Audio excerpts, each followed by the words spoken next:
In a dangerous provocation, Japan's new Prime Minister Sanae Takaichi stated publicly that a Taiwan contingency could constitute a survival-threatening situation for Japan, suggesting possible military intervention in the Taiwan Strait. This marks the first time since Japan's World War II surrender in 1945 that a Japanese leader has openly linked a Taiwan scenario to the exercise of self-defense, drawing strong condemnation from China.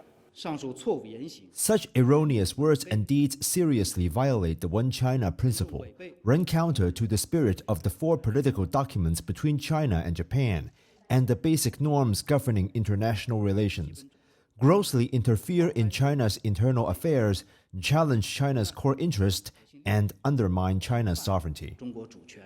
The National Defense Ministry says the remarks have challenged the post-war international order and sent very wrong signals to the Taiwan independent separatist forces. Should the Japanese side fail to draw lessons from history and dare to take a risk, or even use force to interfere in the Taiwan question, it will only suffer a crushing defeat against the steel-willed Chinese PLA and pay a heavy price. Didn't Takaichi expect a barrage of strong response? Former Japanese Prime Minister Noda Yoshihiko said he was extremely shocked by Takaichi's statement, warning it to be posing significant risks. Worth mentioning is that Takaichi is a regular visitor to the notorious Yasukuni Shrine that serves as a spiritual tool and symbol of Japanese militarist war of aggression against many Asian nations. But she's gone even further with touting the rhetoric of Japanese militarism. Takaichi's remarks at this juncture serve three primary objectives.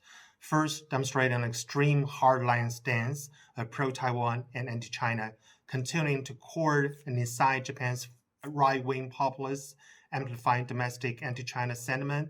And second, exploiting the hype surrounding so-called intervention in the Taiwan Strait to advance the lifting of restrictions and expansion of Japan's collective self-defense rights, as well as long-term political ambition to breach the peace constitution and revive Japanese militarism. As U.S. contemplates withdrawing from the Indo-Pacific or even abandoning Taiwan, this move seeks greater influence within the Indo-Pacific security chain to fill the power vacuum left by the U.S. while simultaneously pushing the U.S. to maintain its presence in the Taiwan Strait. Whatever the political calculations, raising war-linked rhetoric alerts Chinese people, as well as many within Japan, to whether the former militarist country intends to repeat the mistakes of history. This September, the commemoration of the 80th anniversary of the victory in the Chinese People's War of Resistance against Japanese aggression and the World Anti-Fascist War was not just to remember the catastrophic sacrifices and heroic contribution.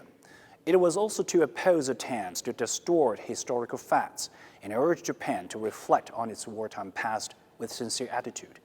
Again, this October, the commemoration of the 80th anniversary of Taiwan's restoration to China was not just to celebrate the end of Japanese colonial rule over Taiwan, but also to reaffirm the One China principle by which China brooks no outside interferences. On one hand, Japan bears an undeniable historical responsibility regarding the Taiwan question. Far from truly repenting or reflecting on its past, Japan now seeks to actually replay the Lugo Bridge invasion, clamoring for aggression against China under the flimsy pretext of self-defense. This constitutes a sovereignty provocation and war threat targeting the entire Chinese nation. Both Chinese and Japanese people support peace. Over decades, we've built great cultural bonds, and our friendship has stood the political test. But Takaichi is manufacturing Japan's militarism-era narrative at the cost of bilateral relations and regional peace. Those who play with fire get burned, a Chinese saying fit for Takaichi's real crisis situation at the moment. And here is another one for her to ease the crisis. It is up to the doer to undo what she has done.